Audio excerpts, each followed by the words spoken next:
Hello, good morning students. कैसे हो आप सब? और आप सबकी पढ़ाई कैसी चल रही है? कंटिन्यूसली पढ़ते रहिए।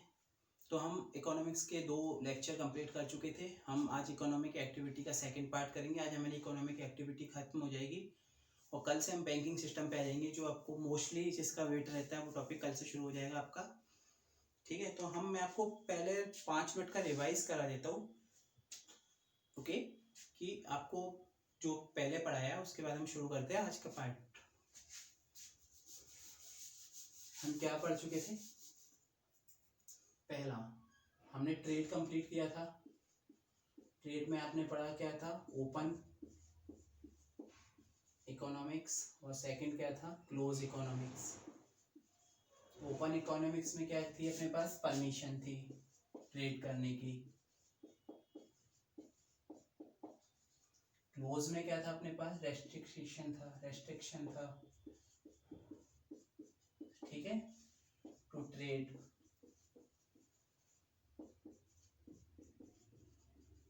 ठीक है, इसके बाद हम क्या पढ़े थे? हमने जो पढ़ा था वो क्या पढ़ा था? कंट्रीज को डिफाइन किया था। डेवलप्ड, डेवलपिंग और अंडर डेवलप्ड।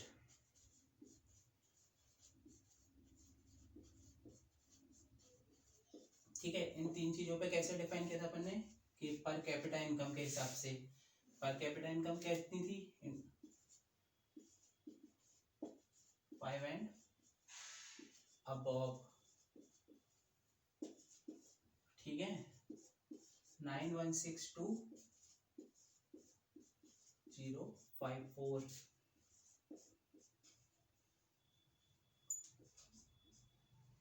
915 एंड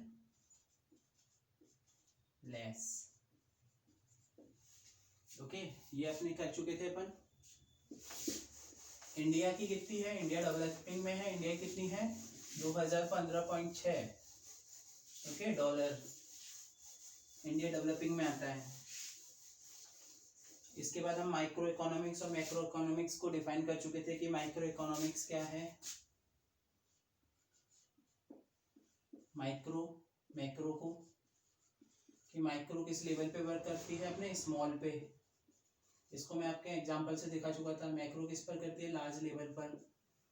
ठीक है, इसके बाद अपन ने क्या किया था? Economic growth.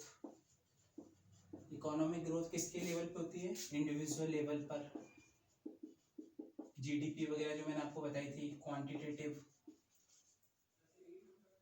ठीक है, इकोनॉमिक डेवलपमेंट किस पे डिपेंड करता है? कलेक्टिव लेवल पर। और इसको मैं आपको डिफाइन कर चुका था कैसे? कि ह्यूमन रिसोर्सेज डेवलपमेंट पर के। ठीक है, जिसमें आपके पॉवर्टी वगैरह सब आती है। एक मैं आपको बताया था पर कैपिटा इनकम के बारे में। जो पर कैपिटा इनकम होती है वो क्या होती है? पर कैपिटा इनकम जो होती है वो क्या होती है? Nation income upon total population. ठीक है, ये मैं आपको बता चुका था। Nation income upon total population, ये चीजें अपन कल पढ़ चुके थे। इकोनॉमिक ग्रोथ नैरो कंसेप्ट है और इकोनॉमिक डेवलपमेंट ब्रॉड कंसेप्ट है। इसके बाद हम क्या कर चुके थे? करंट अफेयर कीजिए हमने कुछ। ठीक है, अब मैं आज आपके साथ जो शुरू करने जा रहा हूँ ना, वो पार्ट में क्या है कि हम ये कंट्री तो जानते हैं कि जैसे आपको कोई भी बिजनेस करना है, मुझे कोई भी बिजनेस करना है, या किसी कंपनी को कोई बिजनेस करना है कहीं किसी भी कंट्री में, तो उसके साथ 3 मेनली प्रॉब्लम अराइजेज होती है। ठीक है, 3 प्रॉब्लम जो अराइज होने वाली है वो मैं प्रॉब्लम आपके साथ डिस्कस करूंगा, क्या क्या प्रॉब्लम अराइज होती है। ठीक है, प्रोडक्शन के लिए वो मैं आपके साथ डिस्कस करता जाता हूँ। जो 3 प्रॉब्लम अराइजेज है,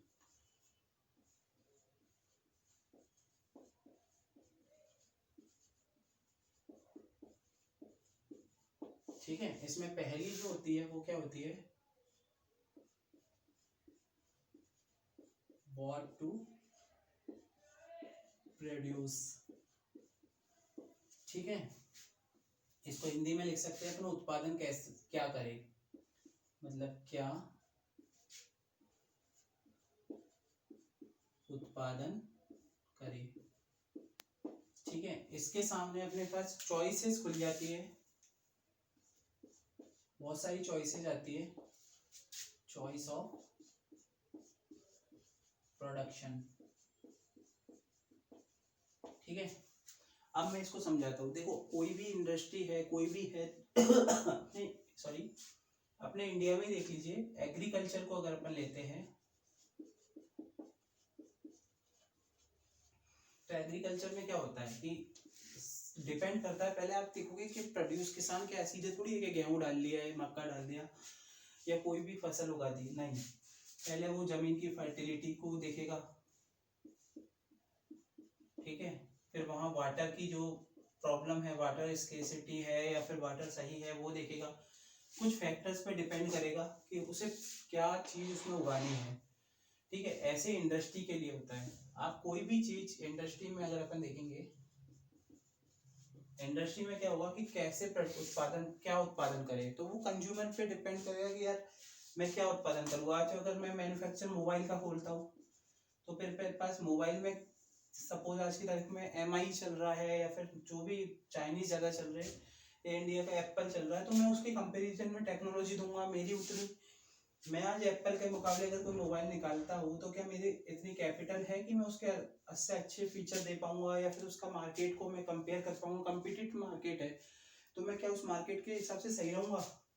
तो वो पहले तो देखिए किस जगह में प्रोड्यूस करूँ, क्या प्रोड्यूस करूँ, क्या मैं किस जगह मैन्युफैक्चर करूँ, जो भी आप है वो अपने हिसाब से। पहले सबसे बड़ी प्रॉब्लम ये आएगी उसके आगे कि उसे चॉइस ऑफ प्रोडक्शन को क्या उसे प्रोड्यूस करना है, ठीक है। दूसरी जो आएगी वो आती है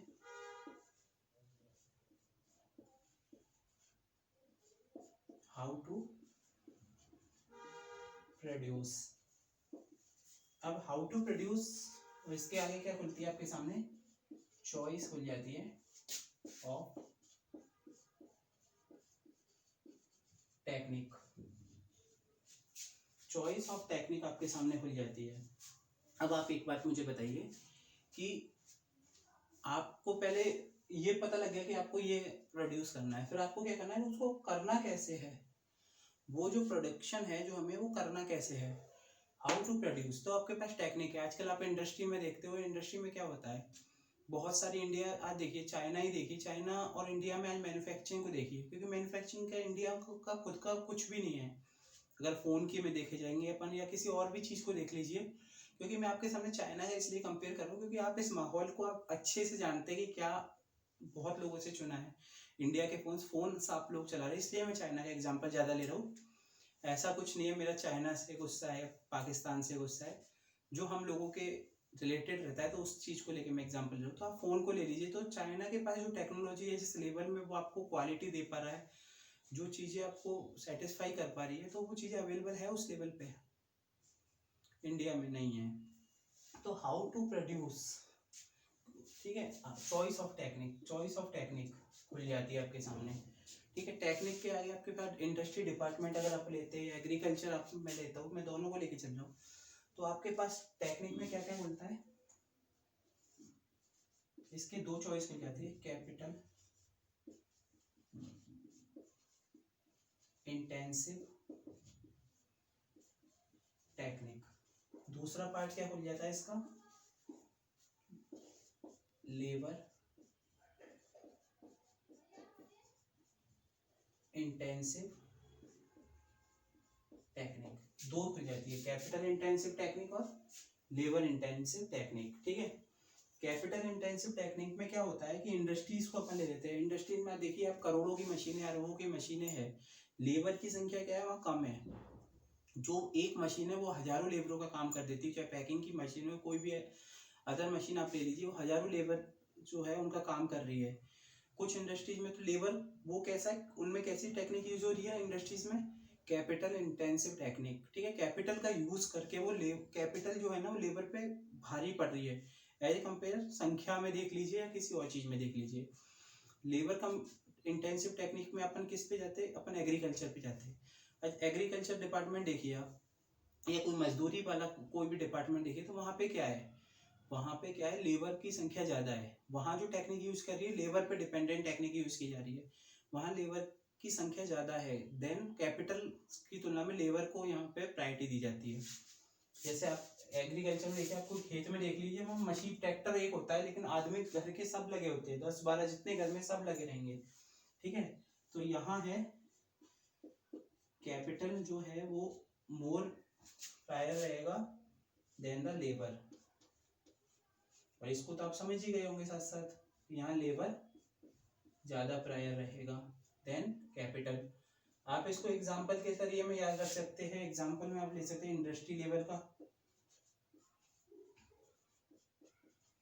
और इसमें किसका एग्जांपल ले सकते हैं आप, एग्रीकल्चर का, खेतीबाड़ी का, ठीक है। तो ये अपने सामने हो गया चॉइस टू प्रोड्यूस, ठीक है, इसको आप लिख लीजिए।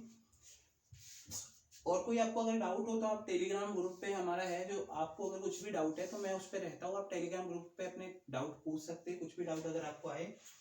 और आपको हाँ, आज आपको इसकी पीडीएफ प्रोवाइड हो जाएगी दोनों पार्टों की कल सुबह तक।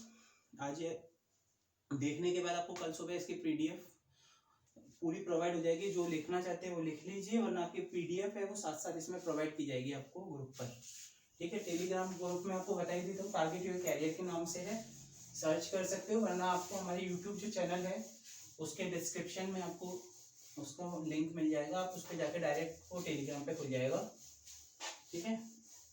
बुक मैंने आपको बताई दी है प्रैक्टिस के लिए। नेक्स्ट अपने पास क्या आता है, अब आप एक बार देखिए, 3 प्रॉब्लम तो ठीक है, लेकिन कुछ क्या होती है, 2 प्रॉब्लम और अराइज होती है।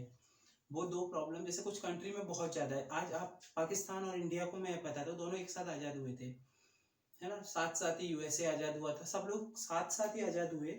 लेकिन क्या है, आज इंडिया डेवलपिंग में सबसे टॉप लेवल पर है, अब इंडिया डेवलप्ड में जाने वाला है, जबकि पाकिस्तान किस में, डेवलपिंग के फर्स्ट लेवल पर है। क्या उसके साथ क्या दिक्कत थी, क्योंकि उसके पास रिसोर्सेज थे, नहरें थी उसके पास फर्टाइल जमीन थी, सिंधु नदी थी, लेकिन उसको यूटिलाइज नहीं कर पाया। उसने अपना जो डेवलपमेंट है ना, वो रिसोर्सेज में ना लगा के अपना किसी और चीज में ध्यान दिया, ठीक है, जो उसको नहीं करना चाहिए था। जो मतलब आप खुद जानते हो, इंडिया है, चाइना है, चाइना अपना डेवलपमेंट किस पे कर रहा है, वो अपनी मैन पावर को यूज करना जानता है, कि आपके पास स्किल है, उसको कैसे यूज करना है, मैन पावर को कैसे यूज करना है। तो साथ साथ उसकी इकोनॉमिक कंडीशन भी बढ़ गई। और आज पाकिस्तान की इकोनॉमिक कंडीशन आप देखिए, चाइना की देखिए, इंडिया की देखिए, आप कंपेरिजन आ जाएगा। तो अपने पास जो मेन फैक्टर रहता है ना, वो ये रहता है हमारे पास एफिशिएंसी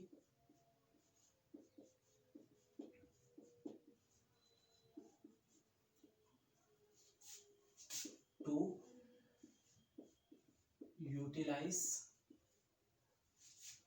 यूटिलाइजेशन ऑफ रिसोर्सेज। आप efficiency of utilisation of resources. और नेक्स्ट जो रहता है वो, ये तो आपको मैं बताई, जो कभी एफिशिएंसी यूज नहीं किया तो क्या कंडीशन है, एफिशिएंसी है उस पर। नदियों का पानी जितना, सिंधु नदी का पानी फर्टाइल है, शायद पाकिस्तान को नहर का शहर इसलिए कहा जाता है, नहरों का देश, क्योंकि वहाँ फर्टिलिटी बहुत ज्यादा है, नहरें बहुत ज्यादा है, पर उसको यूज नहीं कर पाया, ठीक है। जो आपके पास रिसोर्सेज है उसको अवेलेबिलिटी करना, उसका यूटिलाइज सही तरीके से करना। दूसरा क्या होता है, डेवलपमेंट ऑफ रिसोर्सेज, ठीक है। इसको मैं आपको समझा देता हूँ, डेवलपमेंट ऑफ रिसोर्सेज। आप देखिए, पेट्रोल है, डीजल है,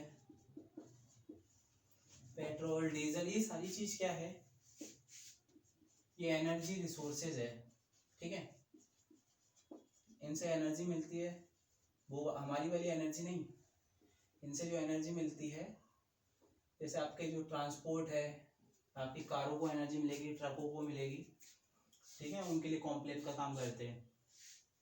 पेट्रोल डीजल एनर्जी सोर्सेज है, ठीक है। एक टाइम है, चाहे से 20 साल ले लीजिए, 30 साल ले लीजिए, ठीक है, ये सब क्या होंगे, उसके बाद सब खत्म हो जाएंगे, होंगे, ठीक है। तो अब क्या है, आपको ऐसा डेवलपमेंट करना है रिसोर्सेज का न्यू रिसोर्सेज जो आपको पास इनकी कमी को पूरा कर सके।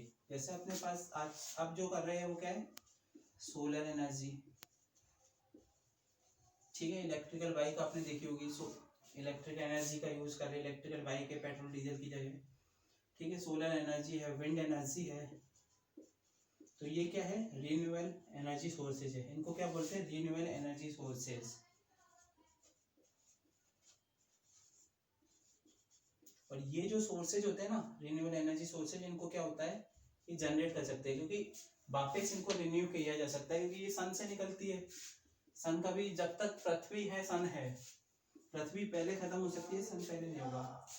विंड जो होता है, विंड में जब तक पृथ्वी है तब तक विंड है। तो ये रिन्यूएबल एनर्जी सोर्सेज है, इनसे क्या होगा कि डेवलपमेंट ऑफ रिसोर्सेज के लिए हर कंट्री पे ये होना चाहिए, ठीक है। आपके पास अगर इसका एक ऑप्शन ये है कि अगर ये खत्म हो जाए, ऑप्शनल चीजें अपने पास होनी चाहिए, ठीक है। ये थे आपकी जो प्रॉब्लम अराइज हुई थी, वो आप समझ गए होंगे इतना। अब हम जाते हैं, आपने दो कंट्रियों के नाम सुने होंगे, इन दोनों में महायुद्ध छिड़ता था हमेशा, यूएसए और यूएसएसआर, सोवियत संघ और यूनाइटेड स्टेट अमेरिका, ठीक है। इसकी जो इकोनॉमी है ना, इसने अपनी इकोनॉमी को क्या रखा है, कैपिटलिस्ट इकोनॉमी, ठीक है। और इसने अपनी इकोनॉमी को क्या रखा है, सोशलिज्म, सोशलिस्ट इकोनॉमी, ठीक है। इसने अपनी इकोनॉमी को कैपिटलिस्ट इकोनॉमी रखा है, इसने अपनी इकोनॉमी क्या रखा है, सोशलिस्ट इकोनॉमी। यहाँ किस फैक्टर पे ध्यान दिया जाता है, यहाँ ध्यान दिया जाता है पब्लिक प्राइवेट सेक्टर्स पे, प्रॉफिट पे, है ना, प्रॉफिट पे। यहाँ किस पे दिया जाता है, पब्लिक वेलफेयर पे को प्रायोरिटी दी जाती है देन द प्रॉफिट, ठीक है। इनकी दो इकोनॉमिक्स है, इनको मैं आपकी डिस्कस करूंगा क्या है और कैसे इकोनॉमिक्स है। तो मैं आपको बस एग्जांपल बताता, यूएसए में है और यूएसएसआर क्या। अब तो यूएसएसआर 1991 में टूट चुका है, 1922 में बना था और 1991 में टुकड़े हो गए। तो हम लेते हैं पहले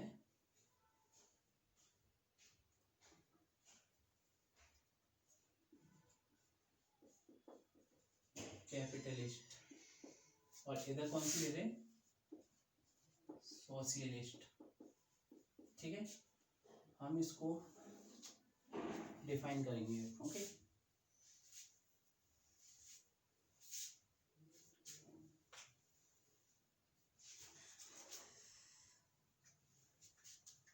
ठीक है।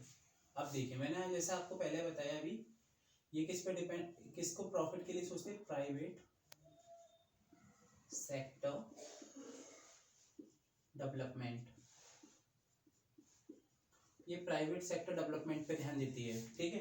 मतलब हम जो प्राइवेटाइजेशन है वो किसका देन है, कैपिटलिस्ट इकोनॉमी की, यूएसआर की, जो मोदी जी कर रहे हैं कि हर चीज को प्राइवेटाइज किए जा रहे हैं। रेलवे को पहले, रेलवे और एटॉमिक, जो ऐसे दो डिपार्टमेंट है जिन्हें प्राइवेट करने को लिखा नहीं था कि ये दो को छोड़कर बाकी सब प्राइवेट हो सकते हैं, लेकिन दो को मोदी जी ने, रेलवे को भी जिसमें प्राइवेट कर दिया है, ठीक है। इसमें क्या आता है, पब्लिक सेक्टर डेवलपमेंट, ये किस पे डिपेंड करती है, इसमें किस होता है, पब्लिक सेक्टर का डेवलपमेंट होता है, ठीक है। गवर्नेंस का जरा, इसमें गवर्नेंस पावर ज़्यादा रहती है, गवर्नमेंट पावर ज़्यादा रहती है। पब्लिक सेक्टर यानी पब्लिक जो है, पब्लिक से रिलेटेड जो सेक्टर होते हैं, आम आदमी से रिलेटेड जो सेक्टर होते हैं, उन सब के डेवलपमेंट के लिए ये इकोनॉमी होती है, ठीक है। उन सबको ज़्यादा ध्यान दिया जाता है इस इकोनॉमी में। इस पे किस पे ध्यान देता है, मैक्सिमम प्रॉफिट पे। यहाँ किस चीज पे ध्यान दिया जाता है, मैक्सिमम प्रॉफिट। जितने से ज्यादा प्राइवेट है तो वो मैक्सिमम प्रॉफिट पे जाएगा। इसको आप समझ सकते हैं प्राइवेट कंपनी क्या जाती है। देखो, कोई भी प्राइवेट कंपनी ऐसा नहीं है लॉस में जाएगी, ये लॉस में जा सकती है अपने आप को, क्योंकि ये किस चीज पे ध्यान देते हैं, पब्लिक वेलफेयर पे,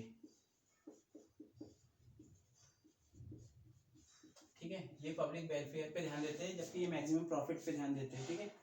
इसके बाद तीसरा क्या है,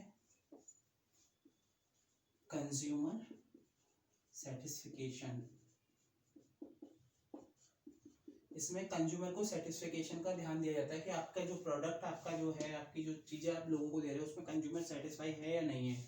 कंज्यूमर का 100% सर्टिफिकेशन दिया जाता है यहाँ। और यहाँ किस चीज़ पे ध्यान देता है? Economic planning. यहाँ कंज्यूमर सर्टिफिकेशन से ज़्यादा आपकी जो इकोनॉमिक प्लानिंग है वो उस तरह की होनी चाहिए कि आपकी इकोनॉमिक प्लानिंग से पब्लिक को ज़्यादा फायदा हो। थोड़ा कुछ कंज्यूमर को चाहे सेटिस्फाई हो या ना हो, पर प्लानिंग के हिसाब से चलना है कि आपको सबको बराबर लेकर चलना है, इक्वलिटी लेकर चलनी है। ठीक है, ये था ये। अब है अपने पास प्राइस मैकेनिज्म। ठीक है, प्राइस मैकेनिज्म क्या होती है, इसका पूरा टॉपिक चलेगा माइक्रो इकोनॉमिक्स में। आपको ग्राफ से दिखा देता हूँ।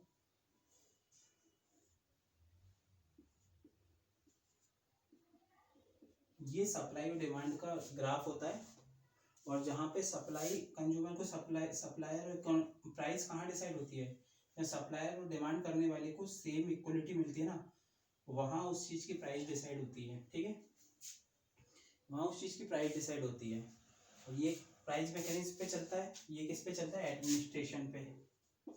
यहाँ की प्राइस कौन डिसाइड करता है? गवर्नमेंट। Sorry, government. ठीक है, प्राइस। और एक मैं आपको बताता हूँ, यहाँ पे क्या होता है, अमीर अमीर ही रहेगा, गरीब गरीब रहेगा, इनइक्वलिटी रहेगी। और यहाँ पे क्या होगा? इक्वलिटी रहेगी कि सबको एक समान लेके चलना है। इस तरह की हमारी इकोनॉमिक्स रहती है कि इसमें क्या हो, इक्वलिटी रहे, कि सब बराबर हो।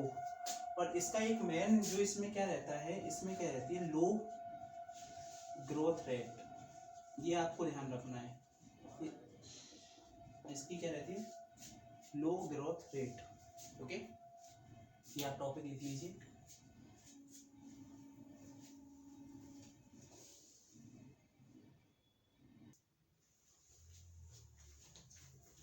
ठीक है, अब मैं आपको कुछ बताता हूँ कि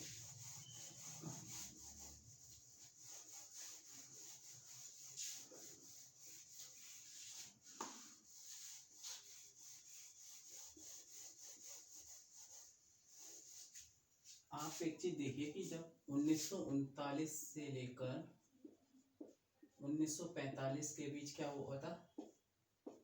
सेकेंड वर्ल्ड वॉर। ठीक है, सेकेंड वर्ल्ड वॉर हुआ था 1939 के बीच, जिसमें क्या हुआ था, जर्मनी हार गया था। तो ये क्या है, अपना जर्मनी है। ठीक है, ये जर्मनी है। यहाँ यूएसएसआर कब बना था? यूएसएसआर बना था 1922 में, और ये कब टूट गया? 1991 में। ठीक है, रीजन बताऊंगा क्यों टूट गया। जैसे ये जर्मनी है, तो क्या हुआ, यूएसए ने कहा, ये यूएसए दो सुपर पावर थे उस टाइम, यूएसए और यूएसएसआर, कि इन्होंने जर्मनी को पार्ट में डिवाइड कर दिया कि इधर अपनी सेना लगा दी इसने, इधर यूएसएसआर ने अपनी सेना लगा दी। ठीक है, यूएसए ने सर अपनी सेना लगा दी, इसने अपनी सेना लगा दी। जर्मनी है, इसको बोलते हैं वेस्ट जर्मनी। दो पार्ट में तोड़ दिया वेस्ट जर्मनी, अब तो एक हो गया, पहले दो थे, ये हो गया ईस्ट जर्मनी। ठीक है, जब यूएसएसआर ना, तो यहाँ पे ईस्ट जर्मनी को देख लीजिए, यहाँ एक सिटी थी,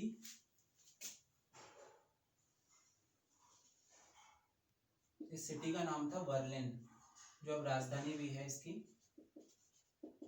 ठीक है, बर्लिन था। तो यहाँ पे क्या हुआ कि सिटी पे भी इन्होंने आधा कब्जा कर लिया, कि आधा यूएसएसआर ने लगा दी, कि हम अगर कोई हम सेना भेजेगा तो आधी सेना इसने लगा दी, आधी इसने लगा दी। तो यहाँ एक दीवार खड़ी कर दी गई, 150 किलोमीटर की वॉल खड़ी कर दी यहाँ पे। उसको नाम क्या कहते हैं अपन? Wall of Berlin. क्या बोलते थे उसको, वॉल ऑफ बर्लिन। ठीक है, यहाँ पे अपनी सेना लगा दी और यहाँ पे उसने अपनी सेना लगा दी। आपने क्यूबा मिसाइल का भी नाम सुना होगा, मैं आपको बताऊंगा ये सब चीजें। तो आप ये देखिए, इसने क्या किया, अपनी सेना लगा दी यहाँ पे ईस्ट बर्लिन और वेस्ट बर्लिन में। ठीक है, अब इसमें क्या होता था, यूएसए और यूएसएसआर में ना कोल्ड वॉर होती थी, कोल्ड वॉर चली। कोल्ड वॉर में क्या होता है कि ना तो सैनिकों का यूज किया जाता है, ना एक दूसरे को नुकसान पहुंचा जाता है, कंपटीशन रखा जाता है। कोल्ड वॉर मतलब आप किसी टेक्निक में आगे हो, ये मिसाइल बना रहा है तो यूएसएसआर ने भी मिसाइल बनाना शुरू कर दिया, वो कहीं पहुंच रहा है तो वो यूएसएसआर भी उसी कंपटीशन में गया। कंपटीशन, कोल्ड वॉर चलती रही इनके बीच 1991 तक। ठीक है, अब क्या हुआ कि यूएसएसआर जो था ना, ये किसको फॉलो करता था, सोशलिस्ट इकोनॉमी को, जिसकी वजह से इसकी ग्रोथ रेट जो थी ना वो डाउन होती गई। तो जो यूएसएसआर में जो थे ना 1991 तक जो यूएसएसआर में थे, ग्रोथ रेट डाउन होती गई। तो इसके अंदर जो कंट्री थी ना, उन्होंने कहा कि यार ये सोशलिस्ट इकोनॉमी को फॉलो कर रहा है, तो हमें यूएसएसआर में नहीं रहना। रसिया, फिर कुछ कंट्री इससे अलग हो गई 1991 में, तो ये किस में रह गया, केवल एक रसिया। ठीक है, इसके अंदर जो भी कंट्री थी सब अलग हो गई 1991 किसकी वजह से, क्योंकि 1991 में किसकी वजह से हो गई, क्योंकि ये हर किसी को ये इकोनॉमी पसंद नहीं थी, चाहते थे यार जिसमें ग्रोथ रेट बहुत कम है। और तो देखो, कोई चीज जैसे इकोनॉमी फॉलो करती है इंडिया में, जो इकोनॉमी फॉलो हो रही है पूरे इंडिया में हो रही है। ठीक है, यूएसएसआर में क्या होता था, फिर जो चीज यूएसएसआर में होगी ना वो हर कंट्री को फॉलो करनी पड़ेगी। तो इस वजह से ये क्या हुआ, 1991 में अलग हो गया। ठीक है, अब आप एक बात और देखिए कि यूएसए जो था, यूएसए ने डिफेंस में क्या किया, एक कंप बनाई थी जिसको अपन क्या बोलते हैं, इसको आप पढ़ोगे नाटो। ठीक है, नाटो बनाया डिफेंस के लिए।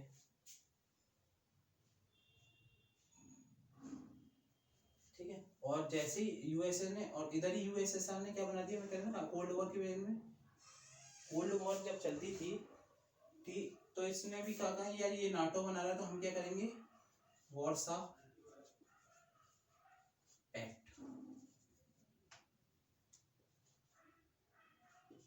इसने भी डिफेंस के लिए बना दिया। ये तो क्या है, जैसे 1991 में यूएसए खत्म हुआ, यूएसएसआर, ये साथ के साथ ही खत्म हो गया। ये अभी भी चल रहा है, इसको हम पढ़ेंगे डिफेंस, जब मैं आपको फुल फॉर्म बनाऊंगा, इंटरनेशनल ऑर्गेनाइजेशन जब बताऊंगा तो नाटो क्या है और इसको फुल फॉर्म वगैरह क्या क्या इसका हेडक्वार्टर है, सारी चीजें मैं आपको बताऊंगा, ये आप लिख लीजिए।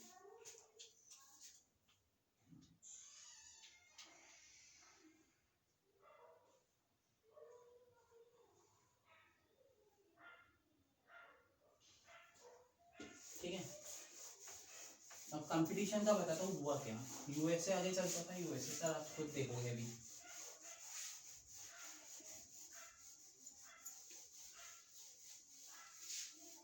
देखो जब कंपटीशन चलता था ना, तो आप देखिए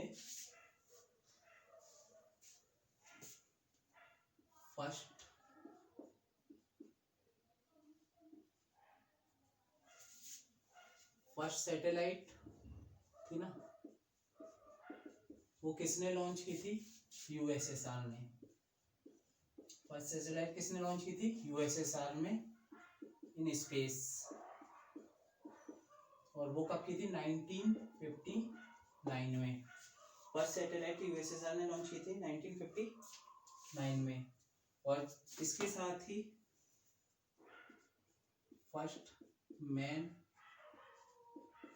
इन स्पेस, वो कहाँ का गया था, कौन था वो, पहले तो आपको पता ही हुआ, Yuri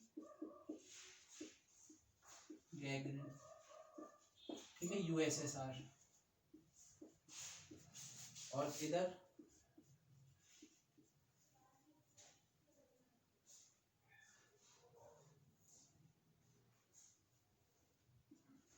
first man on moon कौन था, आपको पता होगा, नील आर्मस्ट्रॉन्ग। ठीक है, ये कहाँ से था, यूएसए। ये होता था कोल्ड वॉर, क्योंकि एक दूसरे को कम्पीट करते थे ये किसमें, नील आर्मस्ट्रॉन्ग एक दूसरे को किस चीज में compete करते थे ये कोल्ड वॉर से कि यार हमें ये यहाँ तो ये यहाँ पहुंच गया। यूएसएसआर उस टाइम बहुत टूटा नहीं था, तभी यूएसएसआर क्या था कि यूएसएसआर तो बहुत आगे था। ये दो इकोनॉमी आप पढ़ चुके हैं, कैपिटलिस्ट और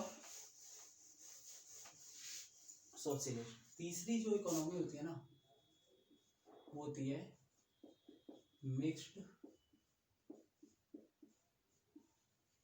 इकोनॉमी। मिक्स्ड इकोनॉमी में क्या होता है, दोनों चीज होती है, socialist plus capitalist. Mixed economy को कौन फॉलो करता है, इंडिया फॉलो। ये क्वेश्चन आ सकता है, कैसी इकोनॉमी, आप सोशल इन दोनों में मत कर दीजिएगा। मिक्स्ड इकोनॉमी, इंडिया कैसी इकोनॉमी फॉलो करता है, मिक्स्ड इकोनॉमी। ठीक है, मिक्स्ड में अपन ये पढ़ ही चुके हैं। इसमें क्या होता है, private plus public, both sector होते हैं। इसमें प्रॉफिट भी देखा जाता है प्लस वेलफेयर भी देखा जाता है। ठीक है, ये आप देख लीजिए मिक्स्ड इकोनॉमी है। इंडिया किसको फॉलो करता है, इंडिया फॉलो करता है मिक्स्ड इकोनॉमी को।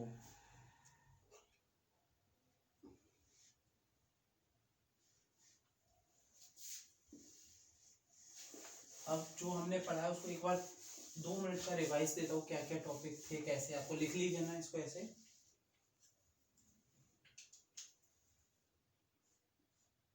ट्रेड,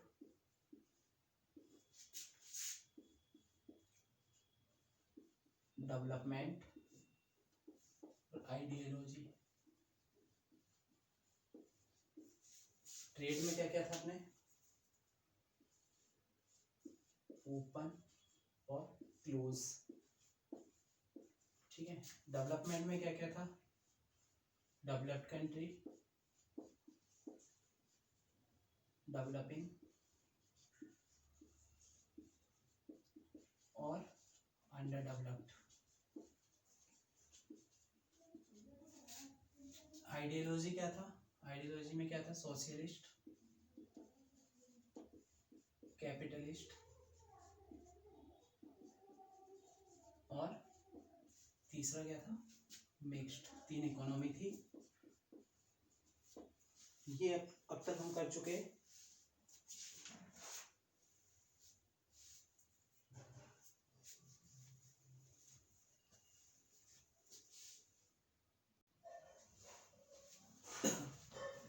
अब ये था हमारा पार्ट 1 कंप्लीट इकोनॉमिक एक्टिविटीज। कल से हम बैंकिंग सिस्टम शुरू करेंगे।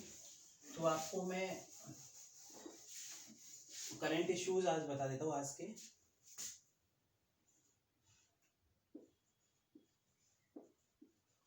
करंट इश्यूज, ठीक है।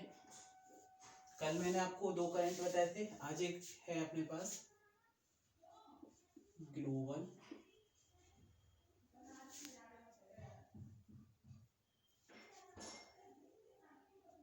Energy transaction index 2020। ये कौन निकालता है, इश्यूड बाय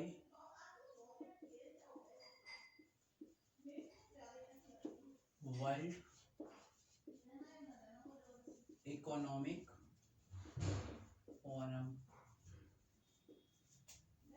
ठीक है, वर्ल्ड इकोनॉमिक फोरम निकालता है इसे, जिसका हेडक्वार्टर कहाँ है, जेनेवा स्विट्जरलैंड। ठीक है, ग्लोबल एनर्जी। ठीक है,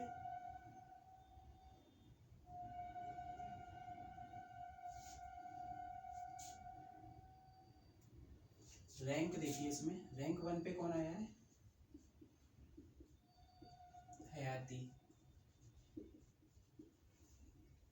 इंडिया की कौन सी है? 74।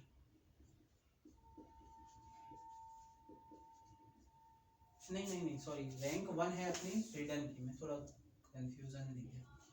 स्वीडन पे रैंक 1 है, रैंक 115 है वो है ठीक है। ठीक है, ये अपना ग्लोब करंट अफेयर का क्वेश्चन हो गया। एक और आपका आज का question,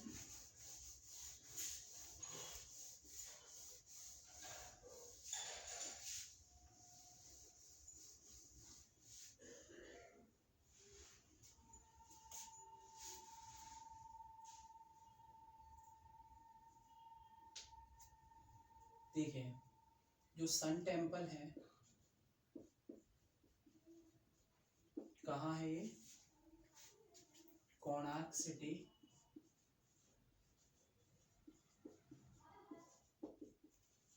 Orissa.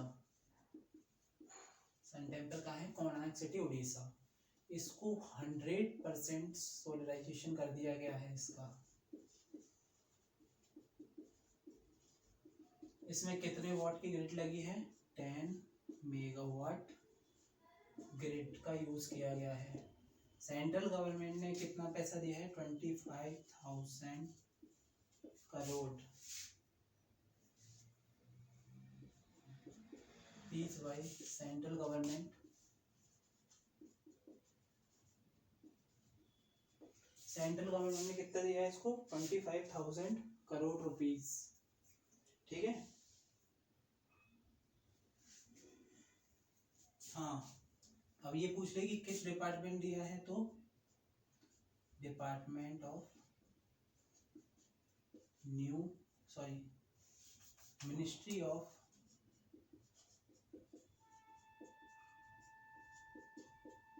New and renewable energy department ने। ठीक है, ये आपका एक करंट अफेयर का सेकंड क्वेश्चन जो हो गया, ये अभी करंट अफेयर आपके साथ डिस्कस कर दी गई है रिलेटेड टू दिस। तो हमारे साथ इकोनॉमी की एक्टिविटी कवर हो चुका है। नेक्स्ट हम बैंकिंग सिस्टम करेंगे, टाइम है लेकिन मैं चाहता हूँ कि बैंकिंग सिस्टम सब लोग ने नए सिरे से शुरू करना चाहिए, क्योंकि वहाँ से ही अपनी अभी तक जो बड़ा एक नॉर्मल इकोनॉमिक्स की डेफिनेशन थी, जो नॉर्मल इकोनॉमिक्स हम क्या डील करते हैं, कैसी डेफिनेशन है, कैसी कंट्री में डेवलप कंट्री क्या है ना। Micro economics, macro economics, Adam Smith जो फादर ऑफ इकोनॉमिक्स कहे जाते हैं, ये सारी चीज़ें हम अभी तक जान चुके हैं। तो कल से जो हम शुरू करेंगे वो बैंकिंग सिस्टम शुरू करेंगे, कैसे बैंकों का नेशनलाइजेशन हुआ था, कैसे सारा A to Z banking system हम कल से शुरू करेंगे। आज हम इसको यहीं तक कवर रखेंगे क्योंकि आप लोगों के लिए इनफ है। आज इस बैंकिंग सिस्टम शुरू कर देते तो सही नहीं रहेगा, कल से हम बैंकिंग सिस्टम शुरू करते हैं। Thank you very much. तो जल्दी से जल्दी लाइक, सब्सक्राइब और शेयर कीजिए टारगेट योर कैरियर को, और कमेंट कीजिए। जो चीज़ समझ नहीं आया वो आप कमेंट में भी लिख सकते हो। टेलीग्राम ग्रुप पे कल तक आपकी जो भी आपकी PDF है वो सारी की सारी कल आपकी टेलीग्राम ग्रुप पे आ जाएगी। Okay, thank you very much.